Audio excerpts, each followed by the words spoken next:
Over many years of teaching calculus, I find that there are five problems that show up over and over again on exams. And if you can do those problems, there's an excellent chance that you're going to pass your exam. That's what we're going to talk about in this video. So we're going to start with a problem that's fairly technical and very likely to be on the next exam. And that's implicit differentiation. So this is a class of function where x and y are so entangled that usually y cannot be written as a function of x. And as a result of that, the only way really to take a derivative would be using implicit differentiation. Now, implicit differentiation on its own is not really all that different from regular differentiation. We still identify a function like this with a product rule. We still have to simplify this, identify it with the f and the g function, use the product rule to take derivatives. The major difference here is that every time we take a derivative of a function involving y, we always leave this with a y prime. So derivative of e to the y is e to the y times y prime. Um, and that's really the only difference. So what that gives us is a series of terms involving x's and y's, but also y primes. So we put all of the y primes onto one side, isolate the y prime, and then divide one side by the other, resulting in a function of x and y for y prime. So in this case, this is a pure case of implicit differentiation, and there's really no other way of finding derivative of a function like this because it's simply too entangled. Moving on to the next problem, a word problem optimization. Definitely one of your instructor's favorites, very often appears on the final exam, and a nightmare for a lot of students. It's a nightmare for a lot of students because it's a word problem. You're not presented with just a simple equation to take a derivative of. You actually have to decipher what they're telling you, write down the equation, and figure out what you're actually optimizing. But if you follow the right steps, I find that these problems are actually not that difficult. And typically, what I like to start with is what are we actually trying to maximize and minimize? So we're looking for a sentence. Usually, the last sentence tells us, in this case, the smallest amount of material. So that's a measure of area. And we can write down the area, the surface area of a cylinder of height h and radius r. And we can see that this portion essentially gives us the surface area on the sides. And this gives us the top and the bottom lids, which is pi r squared, which is the area of a circle. So one circle for the top, one circle for the bottom. And we have a function that we're going to be now minimizing, i.e. taking a derivative of and setting it equal to zero. The problem here, of course, is that this is a function of two variables, r and h. So we can't take the derivative of it directly. So we need the next step. The next step would be, in this word problem, can I find something else that tells me about the relationship between the r and the h variables? And usually it's a number somewhere in there. In this case, I've got 355, and that's my volume. So if I can write down the volume of the can, the cylinder, which is pi r squared h, that's probably one of relationships you need to know. Sometimes your professors will give it to you, and most of the time you unfortunately have to know it. Remember this. But once we have that, I can very easily now write one of the variables in terms of the other, h in this case, which is a little bit easier. But of course, you can do it in terms of r as well. It doesn't really matter. And once I do that, I am now in the position where I can plug in my h into my original equation for area. And thus, I end up with an equation in terms of r only. I now have a relationship that is in terms of one variable only, and therefore I can now execute, find the derivative, set it equal to 0, and solve the problem. And that's exactly what I'm going to do. I take the derivative. So first I set myself up for success here. So I write everything in terms of powers. So 1 over r, I write as r to the minus 1. Take a derivative of that and set it equal to 0. At this point, it's simple algebra. I'm trying to basically isolate for r and solve for my radius, and there it is. I now have a radius which will give me the minimum amount of material to use for my can under the constraint that the can has to hold 355 centimeters cubed of volume. The chances of the third problem showing up on an exam very much depends on whether the course has covered integration towards the ends. And since most Calculus 1 courses do cover integration, the probability that a problem like this shows up on the final exam is actually very high. So in this case, we're looking at the area between two trigonometric functions. And they do tell you what the lower and upper bounds are. But before we do anything else, we do need to figure out exactly what the intersections are. We cannot, and this is very important, simply do the integration between the sine and the cosine function, because we need to figure out if there is more than one area that we're dealing with. So finding the intercepts is actually a crucial step in the process. In this particular case, we're looking at the sine and cosine. So we use our trigonometric identities here to find that there are, in fact, two intercepts, one at pi over 2, which we're including anyways, but there's a new one at pi over 6, which we otherwise would have missed. The next step is just as crucial as the first one, and that is to determine how many different areas we have and how many different separate integrations we're going to have to do. It really helps if you can plot the graph, but it's not absolutely necessary. In this case, we have plotted the graph, and we see that there is a pi over 6, which is our first intercept.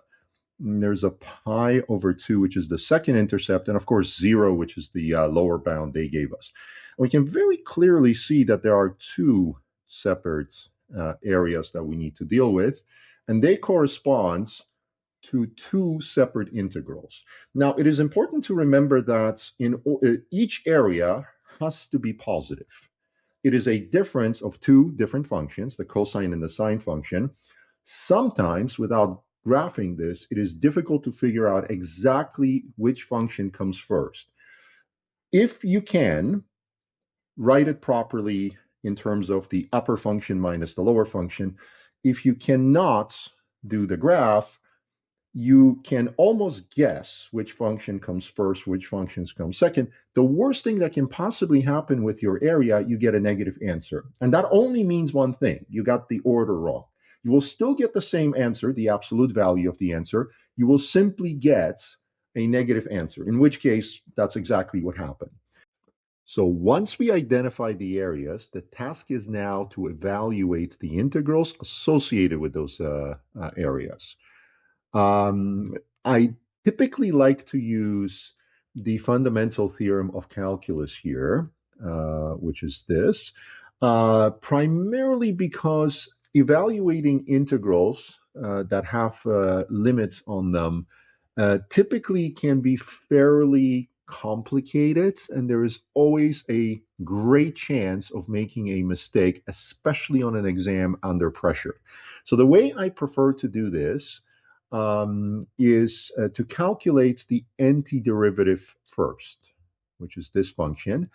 And all I then have to do is to evaluate the antiderivative at three locations: at 0, at pi over 6, and pi over 2, which are the three locations over which we're integrating.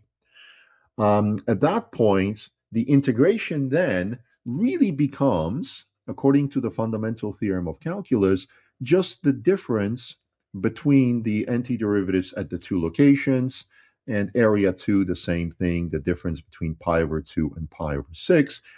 And that very easily gives us a nice accounting system in which we calculate the two areas. We check. Indeed, we get a positive answer of 1/4 and 1/4. We then add them together and we get the total area, and the problem is done. Next problem, again, a word problem. And that in itself is challenging to students because, again, you got to be able to read the problem. You got to be able to decipher exactly what's being asked of you. And you got to be able to pick out the important pieces of information that you can use to solve this. Again, not a very difficult problem. For some reason, the latter problem seems to show up more than any of the other ones, and that's one of the reasons I've chosen it in this example. We look at a ladder that slides away from the wall. The length of the ladder, of course, doesn't change. That's a constant. What changes is basically the distance to the floor and the distance away from the wall.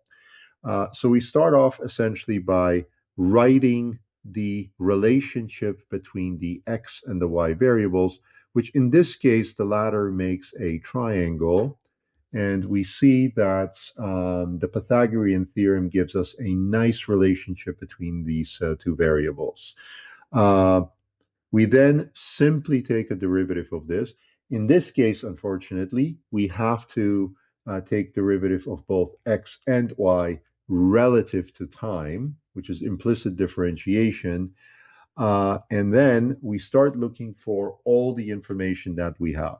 So first of all, we know that the ladder moves away at 2 meters per second.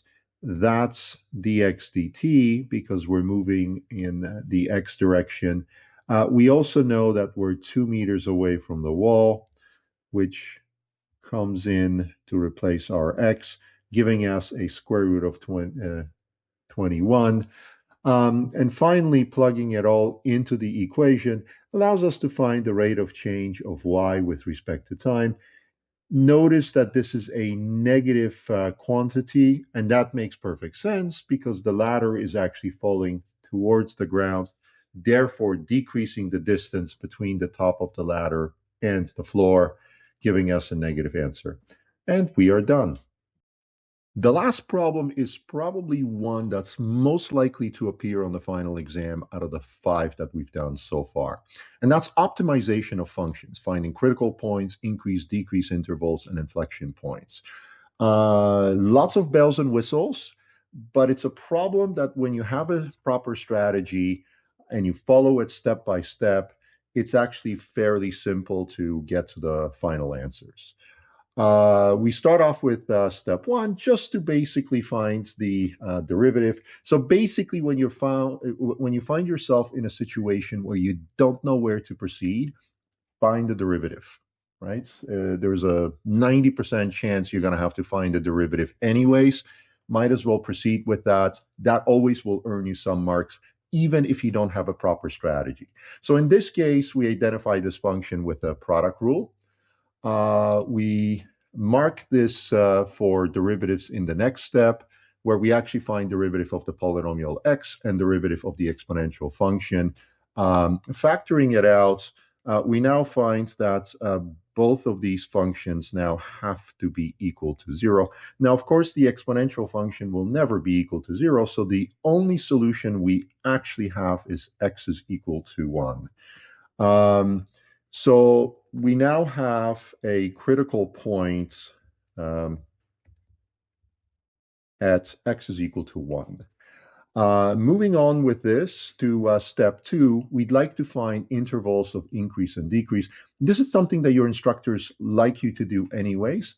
Put it into a table.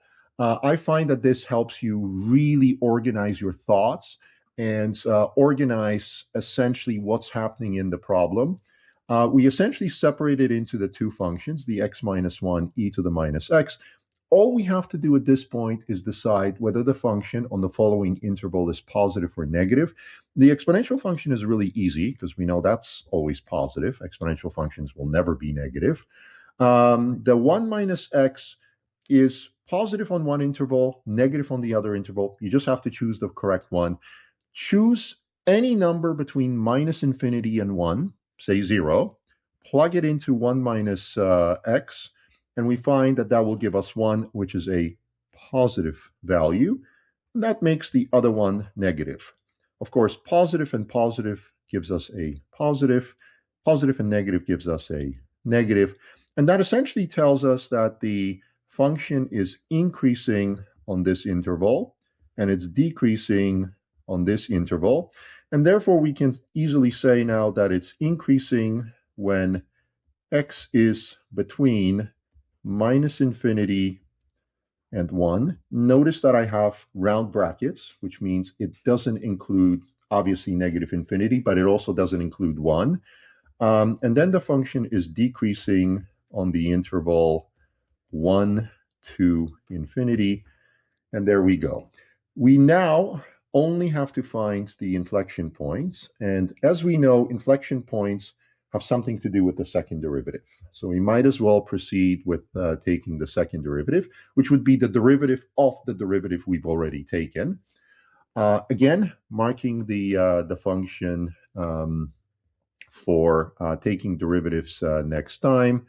We take the second derivative, set it equal to 0, factor it out, and again, we've got two intervals, which we could possibly set equal to 0, but of course, as before, we know that the exponential function is never equal to 0, and the only one that could possibly be equal to 0 is the 2 minus x, and that gives us x is equal to 2, and that is our inflection point. So remember, inflection point is a point at which the function changes a curvature from either negative curvature to a positive curvature or positive curvature to a negative curvature, right? So we're not being asked in this particular problem to show which type of change it is, only to find the inflection point, which we have, and the inflection point is that x is equal to 2.